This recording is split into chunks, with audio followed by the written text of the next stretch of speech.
कहानी की शुरुआत में हमें एक फैमिली को दिखाया जाता है जो हंसी खुशी अपनी जिंदगी गुजार रहे होते हैं, लेकिन उन्हें पता नहीं था कि कुछ ही मिनट बाद उनके साथ कुछ ऐसा होने वाला है जिसके बारे में सोचने से भी डर लगता है। जब पति पत्नी अपने बातचीत में मसरूफ थे, तभी अचानक उन्हें बाहर से लोगों की चीखने चिल्लाने की आवाजें सुनाई देने लगती हैं। जब वो दोनों घर से बाहर निकले तो उन्होंने देखा कि बाहर लोगों के बीच हलचल मची हुई है। लोग अपने अपने घरों को छोड़कर भाग रहे थे, जैसे कुछ बड़ा होने जा रहा हो। जेसन और बेथ ने देखा कि हमारे पड़ोसी भी घबराए हुए जल्दी जल्दी अपना घर खाली कर रहे हैं। जेसन ने पड़ोसी से पूछा कि आखिर वजह क्या है, तुम लोग क्यों घर छोड़कर जा रहे हो?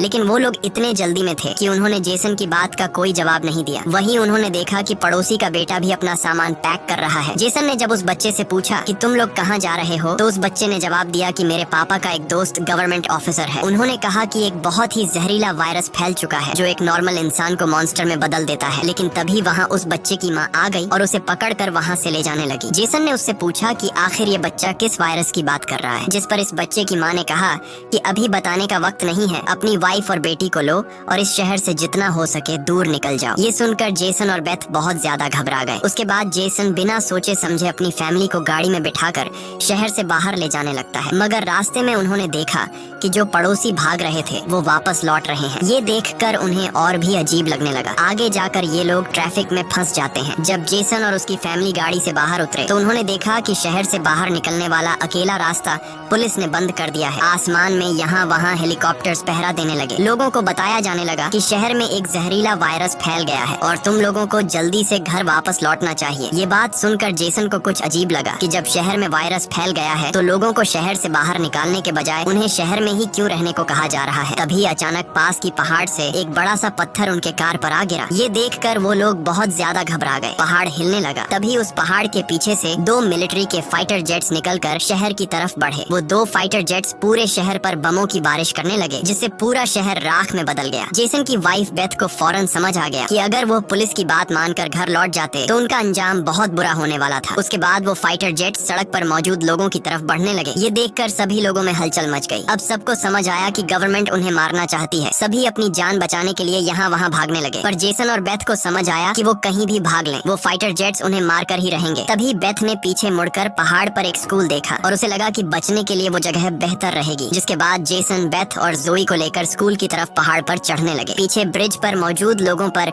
फाइटर जेट्स बम गिराने लगे। ये तीनों तेजी से दौड़ते हुए स्कूल तक पहुंच जाते हैं और खुशकिस्मती से वहां उन्हें एक टनल मिल जाता है और बम धमाके से कुछ ही सेकंड पहले वो जल्दी से उस टनल में घुस जाते हैं। जैसे ही बंकर का दरवाजा बंद हुआ, ऊपर एक जोरदार धमाका हुआ। लेकिन खुशकिस्मती से ये लोग बंकर के नीचे थे और इनकी जान बच गई। मगर इनके लिए हैरानी की बात ये थी कि आखिर ये कौन सा वायरस था कि गवर्नमेंट को शहर के सभी लोगों को मारना पड़ा। वो लोग कुछ भी नहीं समझ पा रहे थे। बस उन्हें ये पता चल चुका था कि अगर जिंदा रहना है तो चुपचाप बंकर में जिंदगी गुजारो। लेकिन इनके लिए परेशानी की बात ये थी कि आखिर ये लोग यहाँ कब तक जिंदगी गुजारेंगे और उन्हें पेट भरने के लिए खाने पीने का क्या करना होगा। अच्छी बात ये थी कि वहाँ ढेर सारा एक्सपायरी खाना रखा हुआ था जो 3 लोगों के लिए काफी लंबे समय तक चल सकता था। जेसन की वाइफ बेथ बहुत ज्यादा परेशान थी। वह अपनी बेटी जोई के बारे में सोचने लगती है कि अगर ये बीमार हो गई तब इसका क्या करेंगे। और बेथ दरवाजा बंद करते समय उसका हाथ भी लग गया था, जिसमें काफी गहरी चोट आई थी। वो दोनों इस बात को लेकर भी घबरा रहे थे कि कहीं इस जहरीले वायरस ने उनकी बॉडी पर भी अटैक न कर लिया हो। मगर अभी ये सोचने का वक्त नहीं था। उन्हें अब इस बंकर को सेफ बनाना था ताकि ऊपर बंकर का दरवाजा कोई खोल न सके। जेसन ने लोहे की जंजीर से बंकर का दरवाजा मजबूती से बंद कर दिया और तय किया कि अब उन्हें यहीं पर छिपकर जिंदगी गुजारनी है। लेकिन जमीन के नीचे रहने का जीवन आसान नहीं था। हर दिन वही एक जैसा खाना, पीने के लिए कीचड़ से भरा हुआ पानी और खाली समय में वह ताश खेलते। बाहर की दुनिया से उनका पूरी तरह से कनेक्शन कट चुका था। कई दिनों तक यहाँ रहने के बाद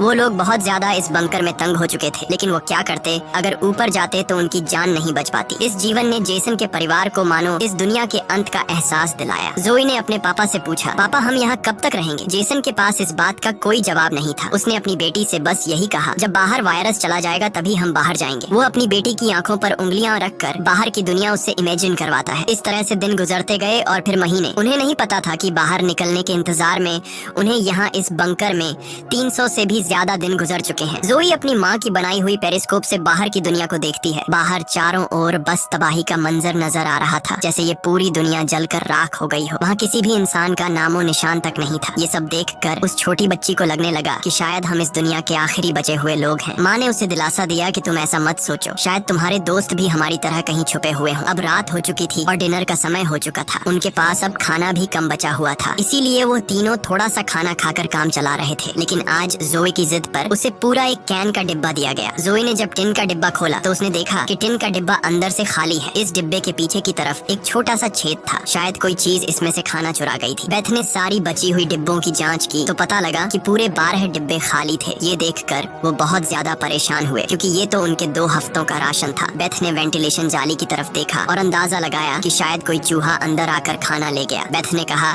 कि अगर ये चूहा है तो इसे जल्द मारना पड़ेगा, नहीं तो ये हमारा सारा खाना बर्बाद कर देगा। बेटी के उदास चेहरे को देख जेसन ने उसे दिलासा दिया कि छोटी छोटी बातों से परेशान मत हो, अगर खाना खत्म हो भी गया तो मैं ऊपर जाकर कुछ सामान ले आऊंगा। अगले दिन जब जोई अपनी माँ के साथ ब्लॉक्स में खेल रही थी तभी पीछे से हल्की सी आवाज आई। जोई ने जब पीछे मुड़कर देखा तो एक चूहा फिर से टिन फूड चुराने घुस आया था। इससे पहले कि वो चूहा भाग जाता, जोई ने फौरन अपने पेरेंट्स को बुलाया। आज उन्हें इस चूहे को हर हाल में मारना था। जेसन गुस्से में चाकू निकालकर उसे टुकड़े टुकड़े करने के लिए आगे बढ़ा, लेकिन वो छोटा सा चूहा बहुत तेज निकला। वो जेसन के वार से खुद को बचाते हुए निकल भागा और टेबल पर रखी लालटीन को भी गिरा दिया। जैसे ही वो अपने बिल में घुसने वाला था तभी बेथ ने अचानक झपटा मारा और चूहे को मार दिया। वो सब चूहे को मारने की खुशी मना रहे थे कि दूसरी तरफ लालटीन के गिरने से धीरे धीरे आग बढ़ने लगी। जेसन दौड़कर उस लालटेन को बंद करने लगा, लेकिन वो लालटेन बहुत गर्म था, जिससे जेसन का हाथ जल गया और लालटीन का शीशा फटने पर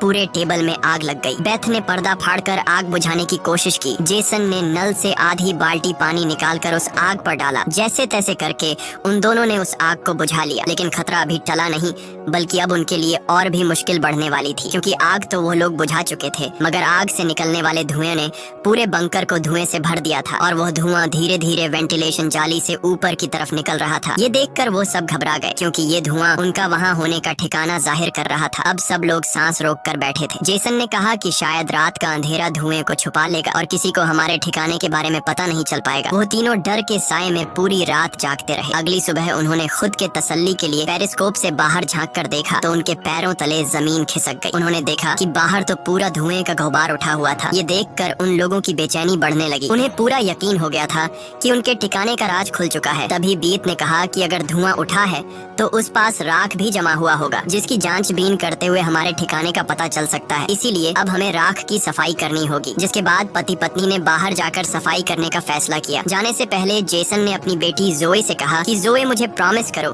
कि बाहर से चाहे तुम्हें आवाज आए या फिर कुछ भी हो जाए, बस तुम्हें बाहर नहीं निकलना है। बेटी से वादा लेने के बाद उन्होंने दरवाजे की जंजीर खोली, बाहर की आवाजों को ध्यान से सुना और जब यकीन हुआ कि बाहर कोई भी नहीं है तब दोनों ने मिलकर बंकर का दरवाजा खोला और बाहर निकल गए। अब उनकी बेटी अकेली अंदर रह गई। वो अपने पेरेंट्स का इंतजार कर रही थी, लेकिन बहुत देर तक इंतजार करने के बाद भी जब उसके माता पिता वापस नहीं आए तो उसने स्टूल पर चढ़कर दूरबीन से बाहर के हालात देखने लगी। जल्द ही उसने देखा कि उसके माता पिता बंकर के दरवाजे को छुपाने की कोशिश कर रहे थे, लेकिन तभी जोए ने कुछ ऐसा देखा जिससे उसकी सांसें गले में अटक गईं। उसने देखा कि दूर जंगल में एक काली परछाई तेजी से उनकी तरफ बढ़ रही है। बच्ची ने जोर से चिल्लाकर पापा को पीछे देखने को कहा, लेकिन दूरी बहुत ज्यादा थी। उसके माता पिता सुन ही नहीं पाए। घबराहट में बच्ची अपने डर को भूल गई और सीढ़ी पर चढ़कर बंकर से बाहर निकल आई। बाहर आते ही उसे एहसास हुआ कि उसके माता पिता अब वहाँ नहीं थे। बच्ची ने बेचैनी में जोर जोर से अपने माता पिता को पुकारना शुरू किया। तभी पीछे से अचानक उसका मुंह किसी ने दबोच लिया। ये कोई और नहीं बल्कि उसकी माँ थी।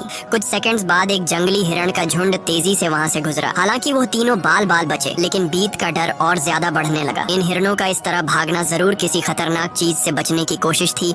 सबको खतरे का अंदाजा हुआ और वो तेजी से वापस बंकर की तरफ भागे और बंकर के अंदर घुस गए। जेसन ने लकड़ी की पट्टियों से बंकर का दरवाजा बंद किया और लोहे की जंजीर से उसे कसकर बांध लिया और सबको बिल्कुल खामोश रहने का कहा। तभी उन्होंने ऊपर से कदमों की धीमी आहट सुनी। ऐसा लग रहा था कि जैसे कोई बंकर के दरवाजे की तरफ आ रहा हो। वो कई मिनटों तक लगातार बंकर के ऊपर इधर उधर घूम रहा था। ये तीनों आहिस्ता कदमों से बंकर के दरवाजे से हटकर आगे की तरफ जाने लगे और शायद अब तक ऊपर जो भी था उसे भनक नहीं लगी थी कि नीचे बंकर में कोई है। डर के मारे जोए रोने लगी। बीत उसे चुप कराती है और कहती है कि अगर आवाज बाहर तक गई तो सब खत्म हो जाएगा। वो तीनों धीरे धीरे बंकर के दरवाजे से काफी आगे बढ़ चुके थे। वो बंकर के दरवाजे से इसलिए आगे बढ़ रहे थे कि अगर कोई ऊपर से बंकर का दरवाजा खोल भी दे तो नीचे उसे हम नजर नहीं आए। लेकिन तभी जोई ने जो गुड़िया हाथ में उठाई थी उसकी रस्सी एक स्क्रू में फंस गई। वह स्क्रू धीरे धीरे ढीला होने लगा। ये देखकर जेसन और बीत की सांसें अटक गई क्योंकि वह रस्सी गुड़िया में लगी आवाज के स्विच से जुड़ी थी। इससे पहले कि वह कुछ कर पाते वह स्क्रू एक झटके से निकल गया और उसी पल तेजी से गुड़िया के अंदर से आवाजें आने लगी। जेसन ने फौरन उस गुड़िया को चीर डाला और उसके अंदर स्पीकर को तोड़ दिया। लेकिन अब बहुत देर हो चुकी थी। ऊपर जो चीज उनका पीछा कर रही थी उससे उनकी भनक लग चुकी थी। अचानक ऊपर से जोर की टक्कर की आवाज आई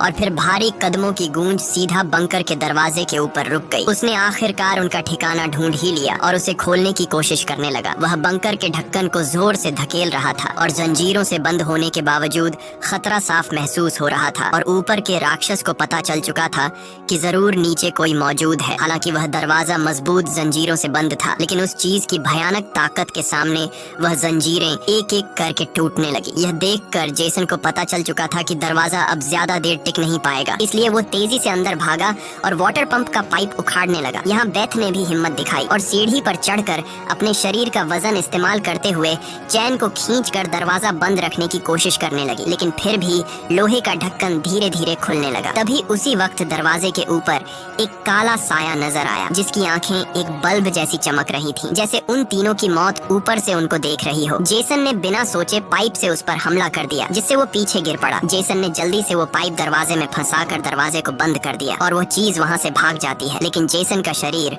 अब भी बुरी तरह कांप रहा था। वह कभी सोच भी नहीं सकता था कि बाहर की दुनिया में न सिर्फ बेरहम सोल्जर्स थे बल्कि खतरनाक राक्षस भी घूम रहे थे। वह पूरा परिवार सीढ़ियों के पास मायूस बैठ जाता है क्योंकि अब उनका ठिकाना उजागर हो चुका था। अब किसी भी वक्त उन पर हमला हो सकता था और उन्हें इस बात का अंदाजा भी हो चुका था कि इस बार तो एक आया था, लेकिन अगली बार जब वो आएंगे तो उनकी तादाद काफी ज्यादा होगी और हम उनके सामने कुछ नहीं कर पाएंगे। थोड़ी देर बाद अचानक अलमारी हिलने लगी। जेसन और बेथ समझ गए कि उसने अपने बाकी साथियों को भी बुला लिया है। ऊपर से तेज कदमों की आवाजें सुनाई देने लगी, मानो हजारों जीव उनके सिर पर दौड़ रहे हों। फिर वह सभी बंकर के दरवाजे पर इकट्ठा हो गए। उनके डर से नीचे जेसन, बेथ और जोए कांप रहे थे। तभी उन्होंने अचानक एक जबरदस्त हमला शुरू कर दिया। इस बार की ताकत पहले से कहीं ज्यादा थी। मजबूत लोहे का दरवाजा टूटकर नीचे गिरा और बंकर के दरवाजे पर ढेर सारी आंखें चमकने लगी, जिसे वह लोग डर के मारे पीछे की तरफ भागने लगे। लेकिन वह राक्षस भी उनके पीछे चलते आ रहे थे। बेथ ने अपनी तेल की लैंप फेंक दी और उनके और अपने बीच पर्दे में आग लगा दी और अलमारी को पकड़कर दोनों ने उनके बीच रास्ते को ब्लॉक कर दिया। वह सभी तेजी से बंकर के अंदर की तरफ भागने लगे, पर वह लोग जानते थे कि यह सब उन्हें ज्यादा देर नहीं रोक सकते। उनके पास अब बचने का कोई रास्ता नहीं था। तभी बच्ची को जमीन की ओर खुलने वाला एक वेंटिलेशन दिखाई दिया। जेसन ने ताकत से उसे तोड़ा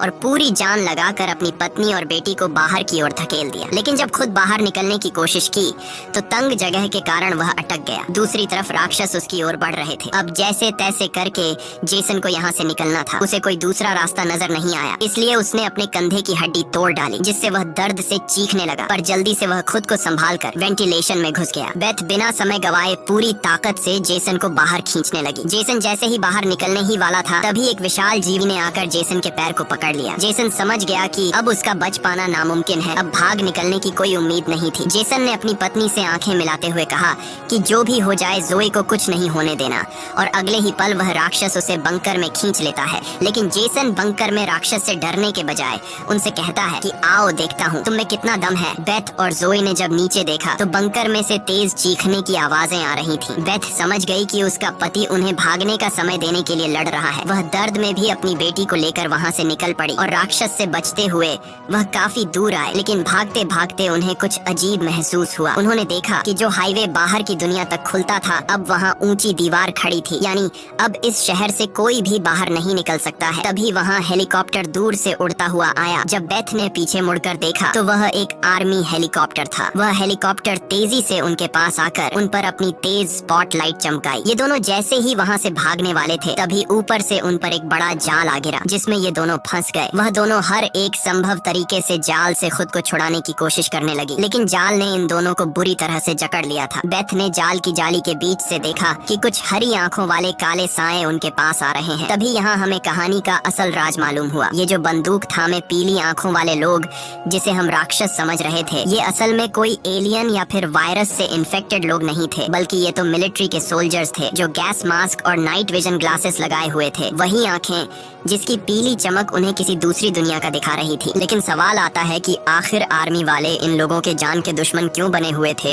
ये सारा राज आपको आगे की थोड़ी सी बची हुई स्टोरी में मालूम पड़ जाएगा। अब बेथ और जोए दोनों इन सोल्जर्स के कंट्रोल में थे। इनमें से एक सोल्जर ने एक बड़ी सी इंजेक्शन निकाली और दोनों के गले में बारी बारी से चुभा दी। जब इनके ब्लड को टेस्ट किया गया तो पता लगा कि ये दोनों भी जहरीले वायरस से इन्फेक्टेड हैं, जिसका मतलब कि ये दोनों इस धरती के लिए एक खतरा हैं, यानी अब इन्हें मार दिया जाएगा। असल में जब वायरस पहली बार फैला था तभी इस छोटे से शहर के कई लोग इसकी चपेट में आ चुके थे। ये वायरस हवा से फैलता था और ये वायरस एक इंसान से दूसरे इंसान को बहुत ही जल्दी लग जाता। इन्फेक्टेड लोग खुद भी नहीं जानते थे कि वो बीमार हैं और गवर्नमेंट के पास इस वायरस को रोकने का कोई एंटीडोट नहीं था। इन्फेक्टेड लोगों को मारने के अलावा गवर्नमेंट के पास दूसरा कोई रास्ता नहीं था। बेथ रो रो कर कहती है कि प्लीज मेरी बच्ची को जाने दो। जब बेथ ने देखा कि ये सोल्जर्स उसकी छोटी बेटी को भी नहीं छोड़ने वाले तो वो पूरी तरह गुस्से में आ गई। उसके चेहरे पर काले निशान उभरने लगे, लेकिन इससे पहले कि वो कुछ कर पाती, एक सोल्जर की गर्दन से खून का फव्वारा फूट पड़ा। वो कोई और नहीं बल्कि मौत से लौट कर आया जेसन था। दरअसल बंकर में जेसन मरा नहीं, बल्कि वहाँ वो खुद पर कंट्रोल खोकर